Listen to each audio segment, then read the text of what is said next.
Okay, shows us live on our YouTube. Does also show us live on Facebook. So we'll wait a few moments before we formally kick this off.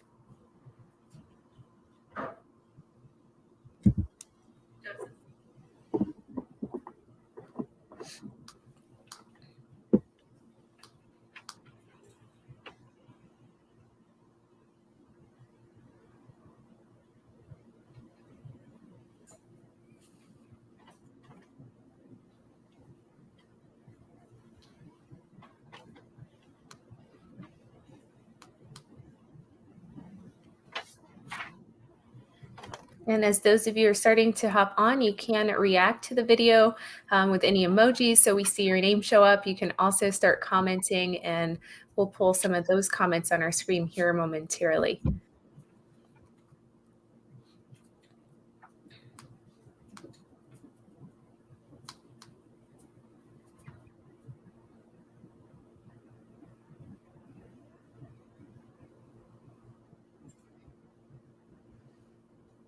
All right, perfect. It looks like the notification showed up. So we'll get this kicked off and going. Happy Monday to you all. Good morning.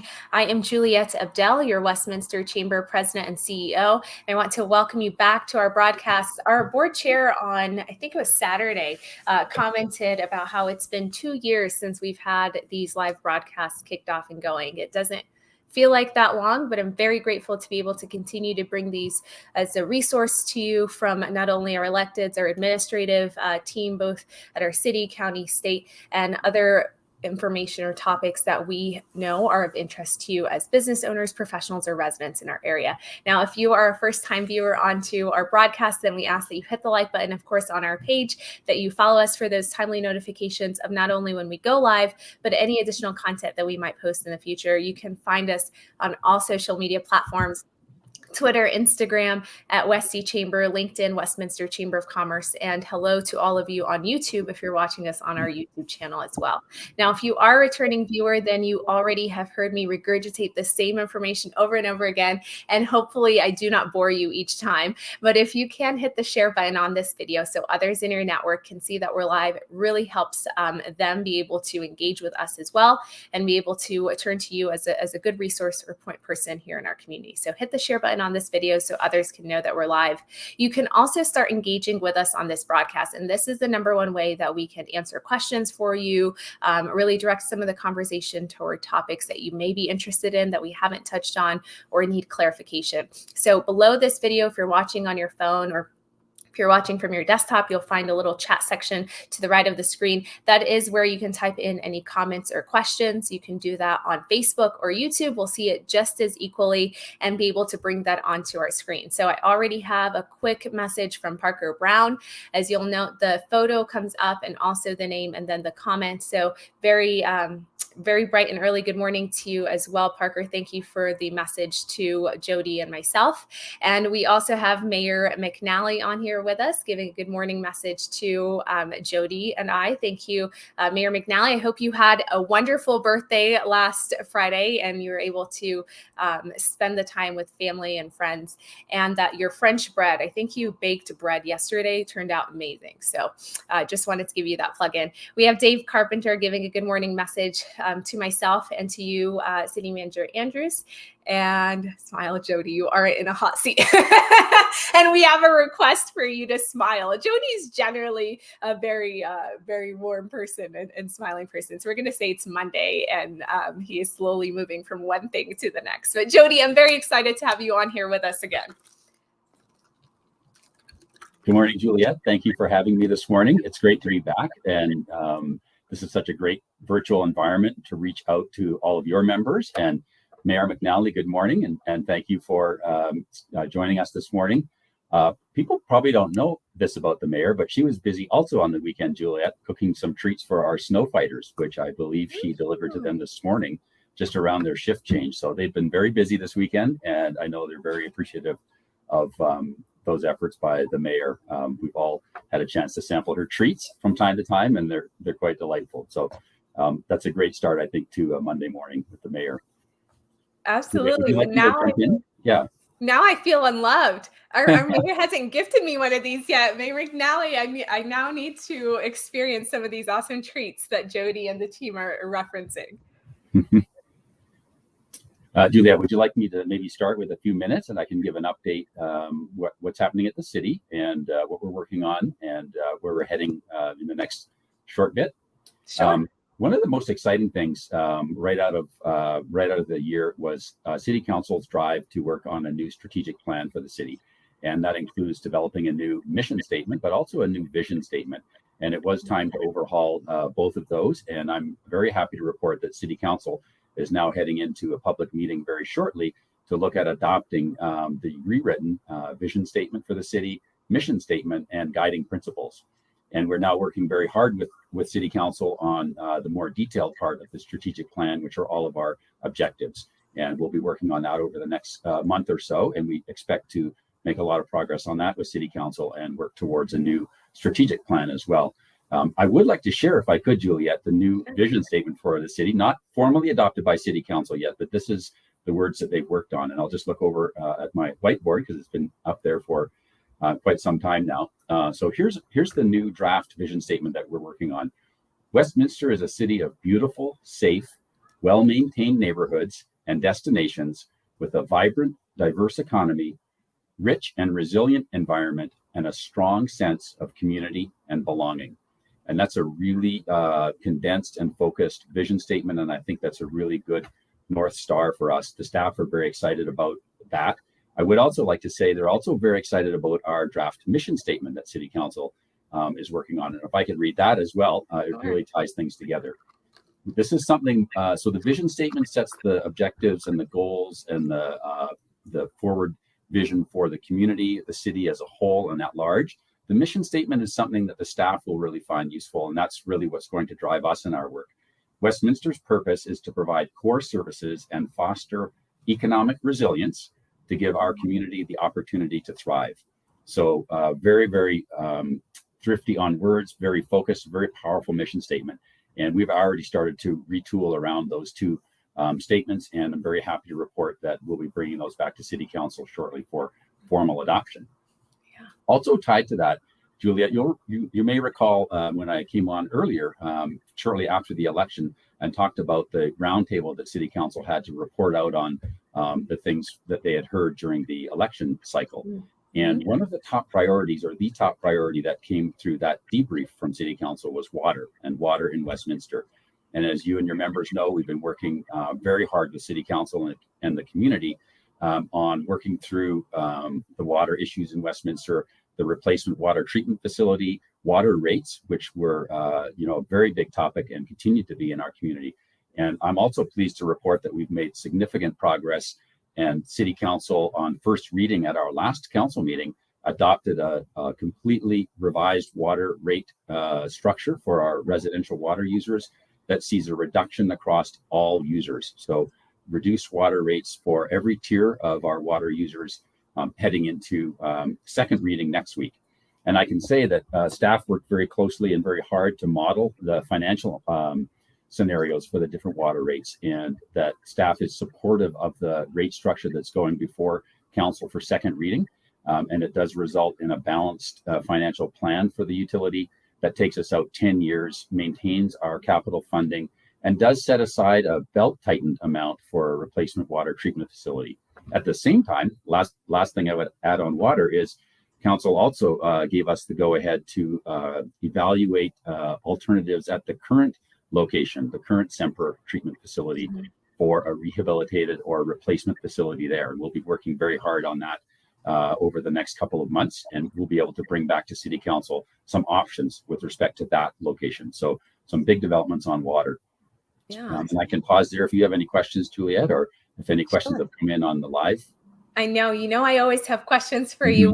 We have Christine and Brian Head. Thank you both for hopping on here. Christine wanted to give us a quick good morning remark. Appreciate you in our business community, Christine. And Brian, of course, where is it? Right here. Wanted to give a quick good morning message to you, Jody, and myself. So we've touched on a few things, especially since the start of the year. You guys have stayed busy, and it's a lot of work that's being done in a couple of months time period with the new council, with some newer experts around the table, critical and also kind of tackling some of these challenges and issues in our community. I always view them as opportunities for us to improve and make ourselves better. And as our mayor just reiterated, staff has continued to work tirelessly with all members of council to look at rates, and of course that we thank them. So water is a hot button issue, Jody, as you mentioned, that there have been numerous things that you've done to try and address this component or this topic that a lot of those during elections had heard about, and you as a staff person continue to hear of as well. You mentioned that there is current evaluation of the water treatment facility that you have, and looking at kind of rehabbing that. You've also touched on discussions that were held and roundtables where you bought in from a kind of a regional approach, really, and past leadership all together to hear about their information resources, and then the water rates themselves and the passage of that first reading last week. So it's quite a bit that you've shared in a quick go round. For any of you that are hopping on here onto the broadcast with us, we have Jody Andrews from City of Westminster. He is our city manager, acting city manager. So feel free to ask us any questions that you may have. Jody, there's a lot of folks, whenever they do hear of like a rate change or rate decrease, there's two sides to it. There are those that are very appreciative and then those that are very vocal kind of against it. How do you find the middle ground in this, and how do you try in the process to educate residents on how this came about and how this decision was made? Yeah, thank you, Julia. That's a really good question. The first thing we listen to is the community. And there have been a number of years, really, where our community was starting to push back on the city's water rates, especially on mostly on the residential side. So these are the rates that we charge our residential community for their water consumption. And there's two really different scenarios in water consumption. One is our regular indoor use. You can think of that as the winter use when we're not irrigating our outside spaces. And then there's our outside use, which is irrigation. And that's actually where most of the peak water use comes from, is our outdoor use. So we don't see that right now this time of year. This is a great time for us to overhaul the rates and have a look at them, because we're running at our lowest demand. As we move into the summer, of course, it gets higher demand. So we've heard a lot of pushback on the rising rates. And the reason rates rise over years, of course, are for two primary reasons. One is just cost of labor and materials continues to rise in the utility business as it does elsewhere, and oftentimes higher percentages in the utility side of the world around specialized labor and materials. So those drive higher rates already. But also we are heading towards a replacement water treatment facility, which is a very expensive undertaking. And so over the years, the city had been starting to raise rates to build money towards that replacement facility. And I think with the feedback from the community, we clearly got out of step with what the ratepayers were able and willing to bear in terms of planning ahead for that replacement water treatment facility. So we took a step back with City Council's leadership, and we had a fresh look at how our utility is structured, how we finance, how we issue debt over time, and how we structure ourselves with respect to our capital improvement programs. And I think that we've reached a very good balance point. It's a new balance point for us. We still have the same level of capital reinvestment each year, but we have a belt-tightened amount for our replacement water treatment facility, and a step back to have a look at some other lower cost options that might be more affordable for our ratepayers. So that's really the short answer as to the factors that we considered and how we were able to rebalance our utility financial models to still produce a well-run facility, great quality water, safe, reliable, but also affordable for our ratepayers. Absolutely. And I think even to the response of it being more affordable, you've even stood up a program for those that are needing some assistance with water, with bill and utility payments. Is that still accurate? Yes, very accurate. And we're seeing an uptick in use. We're promoting that a lot more this year and in recent times to provide relief. I think that the rate reductions will provide relief. We'll continue with those aid programs for those that need financial assistance to pay their water bills. We've extended the grace period for unpaid water bills, meaning that there's more of an opportunity for a ratepayer to correct an unpaid account before losing water, which is really an important feature. And one of the other exciting things coming forward this year, and the community will see this, is a much more enhanced education and incentive program around reducing that second part of that water use that I talked about, the outdoor water use. And so a lot of people in the city have owned their homes for a long time, bought at a time and a configuration that was there when they arrived, and have to keep those lawns maintained. And we're going to be looking at those homeowners and seeing if they're interested. We may be able to assist them in shifting to a lower water consumption type of lawn or landscaping area. And there's a lot of interest in that. We've already piloted that for a couple of years now, and to great success. And I think that our programs will definitely be more accessible to more people who may be interested in reducing their overall water levels. So not only will their rates reduce, but maybe their consumption goes down too. So they could have a compounding benefit over the next year or so. I should also mention that because of we're changing every rate structure this year, tier 1, tier 2, tier 3, plus we're raising the allowable limits under each of those first 2 tiers. So we're doing a complete overhaul of our utility billing system. And so we'll be striving to implement these new rate increases on June 1st. It will take us that much time. And I thank our utility billing and IT team for going through all of those overhauls with us right now to get those new rate structures out in time for summer. And that's a big undertaking. So thank you to you and your staff for doing it. And as we talk or touch on this, really, so the city is it's a mammoth of an organization. So you all are quite large. And when we also shared earlier about the mission and vision statement, setting the strategic plan, that's a lot of new additions and a lot of new thoughts and direction for you and your team to take on. It also seems like a lot of people take that and think that you guys are just going to let go of things that you're currently doing immediately and put a stop to it. So how do you manage both of those directions, if that makes sense, right? The current one that you're operating under, and then this newly developed mission and vision statement, which are great. And I was very grateful again to be a part of that and hear that discussion, since you guys made that available to the public. But how do you operate under 2 umbrellas of approaches? Yeah, that's a great question, Juliet. What we're doing now is we're working with our consultant, Barry Dunn, and they've drafted up for us the draft objectives for the strategic plan. The staff are going through those.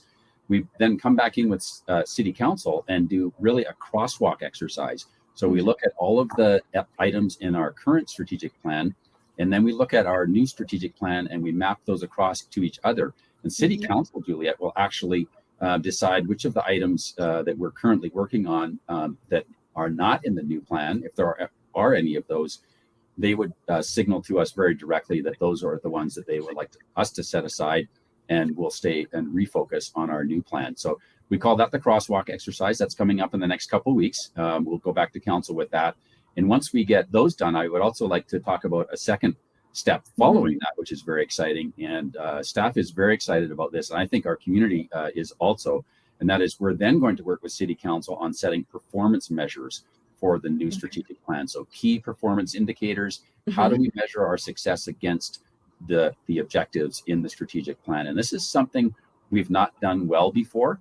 And so we are very excited. This is really excellence in local government, where we will associate performance indicators to our strategic plan and regularly report how we're doing against those indicators to City Council. So City Council very much stays in front of the strategic plan that they've adopted, and then has a look on a regular basis at how we're doing to meet that strategic plan. So that's all work that that is underway right now. We'll be wrapping it up with council probably in the next 1 to 1.5 months. Okay, yeah, that's not too far off. And I'm a big fan of KPIs. It works quite well here in our private sector and our business community. So I'm really glad to see that will be a nice part of that process, and in making sure that you all are achieving those goals that they've set forward. Or if it's not being done or accomplished, then there are other things that you can tweak moving forward. But that's a great way, your starting point, to really know that. So tonight is not a city council meeting, if I'm not mistaken, but you probably also have other things that you're doing, though. You're not going to just be doing nothing on a Monday night. So can you tell us a little bit about what you've got on your plate, what council has, or what you guys are doing today? Yes, thank you. We really have 2 kind of different kinds of Monday nights. Monday night, where we have our regular city council meeting, and sometimes our Economic Development Authority meets that night as well. The other kinds of Monday nights are what we have tonight, which is a study session night. So these are nights where City Council is much more in a discussive and feedback role with staff. And in this case tonight, some outside people as well coming in from other organizations, meet with City Council, explore Council's questions, get direction from City Council, and then that allows us to prepare our council agenda memos for a regular council meeting when they would actually address items. Of course, it's a full access meeting to the public, both virtually and in person tonight. We've maintained in-person meetings for quite some time. A couple of very exciting things on the agenda for study session tonight. We have a presentation from the state demographer. And this is usually a very interesting presentation to talk about population statistics changes, not just in the state of Colorado, but very specifically in Westminster. So we'll get the latest information on our demographics and what our population's doing, how it's shifting, if it is, and those kinds of trends that are developing. And this is a very interactive session with City Council, so there will be a lot of opportunities for Council to ask questions. A couple other things, we will be seeking Council's direction, first providing them an update on short-term rentals in Westminster. So Airbnb, VRBOs, those kinds of things, and having Council give us direction as to whether they would like us to get out and start to engage with our community on that topic. If not, then tonight will be an update on where we are at with that in the city. And I think very interesting to our residential community, but also our business community. Very interested in the turnover and short-term rental issues. Also tonight, Council will be talking with us about the budget process. Through COVID, we shifted from a 2-year budget to a 1-year budget to be more responsive during COVID. And tonight, we're going to be seeking Council's direction as to whether we stay with that 1-year budget cycle for the next 2 years, meaning that Council will have much more hands-on ability on a year-to-year basis to set the budgets and monitor the budgets. And so that's one of the other big ones up tonight. And then also another big one is the draft community survey. So we go out to our community and ask how we're doing. And City Council has already weighed in with us on the kinds of things they would like to see us ask in that. And so we now have a draft set of questions for them to have a look at tonight and give us direction as to whether we're ready to go ahead and send that out and ask for our community's input on how the city's doing. Yeah, so a lot. Oh, I'm so sorry. I didn't mean to cut you off, Jody. So a lot on your plate for this evening. And what I know you've already shared with us is here's a quick link to our city's page where they can find the agenda of everything that you've just discussed. Under the agenda section, you'll be able to see kind of an overview of tonight's study session that folks can engage with the meeting either in person or virtually. And the in-person now is kind of in the council chambers instead of the side room. So it is more of an opportunity for you to feel like you are a part of that meeting and that process. I've listed as much as I could quickly everything that you've touched on for tonight, from the budget process to looking at and in consideration for the community survey, and the presentation from the state demographer is actually a really good. I'm glad you highlighted this because we all get a lot of questions around this and our overall makeup of the community and where it's headed and how it's changed over the last year projection, depending on how often that they update that. So very great information. Did I cut you off right before you were going to say something? Okay, so that was just perfect timing. Awesome. So a lot of great stuff for this evening's meeting that you all have on your radar, and a lot of great recap that you've touched on over the last couple of months that you've been able to do. Were there upcoming programs, activities, or things that the city is doing, or any changes that you wanted to highlight for folks to be aware of? Thank you, Juliet. One other topic that is really important to our city and our community, and we are actively working on it. And City Council a couple of weeks ago gave us direction on homelessness and specifically some regional initiatives on working on the homeless issues. And got great direction from City Council on 3 initiatives regionally that are going to really help in Westminster, but also in the region, because homelessness doesn't tend to follow our municipal boundaries at all and moves around. And so tackling it regionally first is something that was a priority for us. And Council gave us very strong direction on a number of programs. One was a program, it's called Built for Zero, to alleviate homelessness among veterans. And that's a Greater Denver program. And that's a very important program the council is supportive of. And another one is partnering with Adams County and the city and county of Broomfield on a homelessness issue. And that's something that's already underway and moving along. The third one is our work with our Jefferson County partners on a homelessness navigation center. And Jefferson County has been really ahead of the curve in the county as well as the member cities. And of course, about half of Westminster is in Jefferson County. So we work very closely with our Jefferson partners, and we're working on a physical location for a navigation center that would either be in Golden or Arvada or possibly even Lakewood, that would help us with our regional homelessness issues. And we would partner with our other partner cities in helping to make that center happen. So council was also very supportive of that initiative, and that's a lot of leadership at the regional level. We will be also coming back, last comment on homelessness, to look at some of our more local issues, because we are tackling some very challenging local issues as well. And that's coming back to City Council in public meeting to talk about some of the efforts we're doing much closer to home.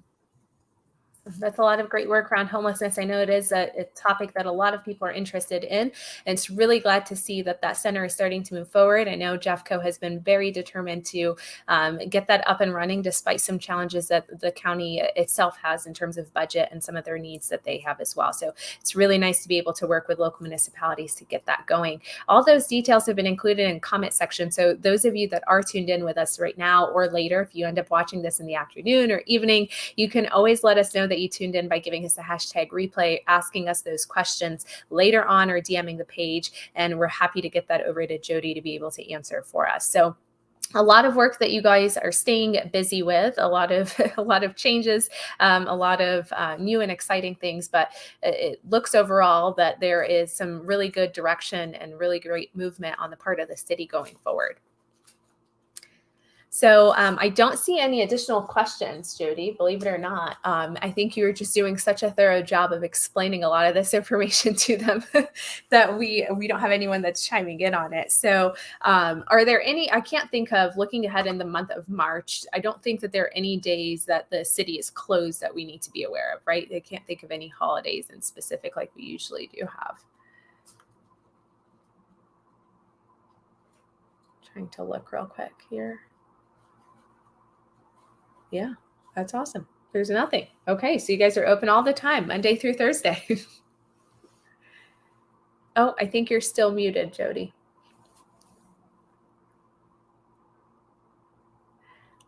Yeah, still muted. I see your lips moving though. I think I've lost Jody momentarily, and while he comes back on here, I just wanted to give a quick plug and thank you all for engaging with us, for sharing this message out.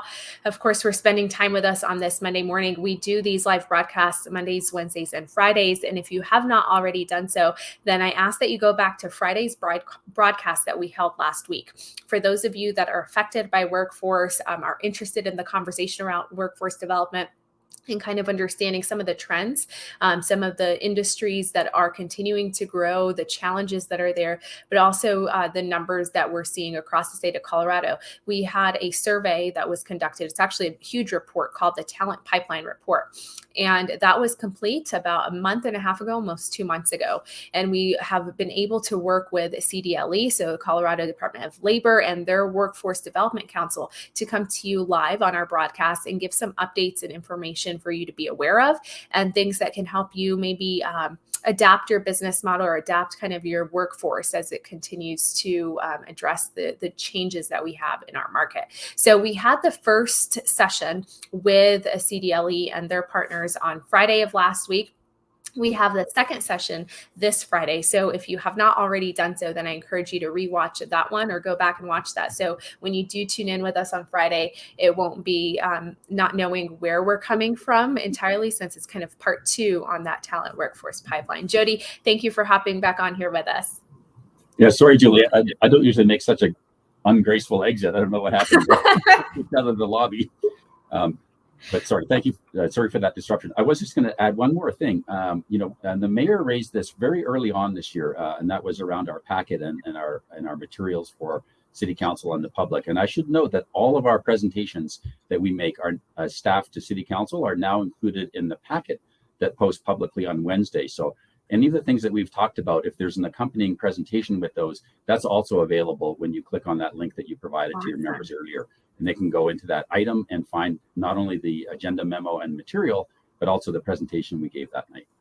Absolutely. Thank you so much. And those are newer additions. So very appreciative of our mayor bringing that forward, and of you, Jody, making sure that that has been implemented by the team and that we have that available to everyone to be able to look through and look over prior to the meetings, and can even bring those questions to them as well, even after the fact. So thank you so much, Jody. I understand internet is always a challenge. I've run into those last week myself. So we won't hold it against you. Stay with me as I do exit out. I do want to thank everyone that's tuned in with us on this broadcast, that has shared this message out.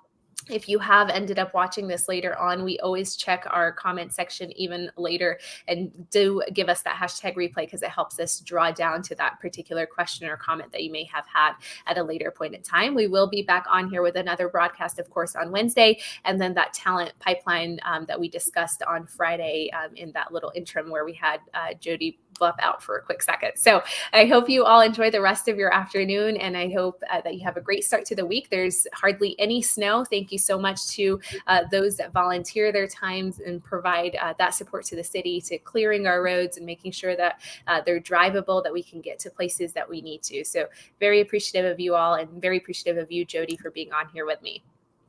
Thank you for having me, Juliet. It's always a pleasure.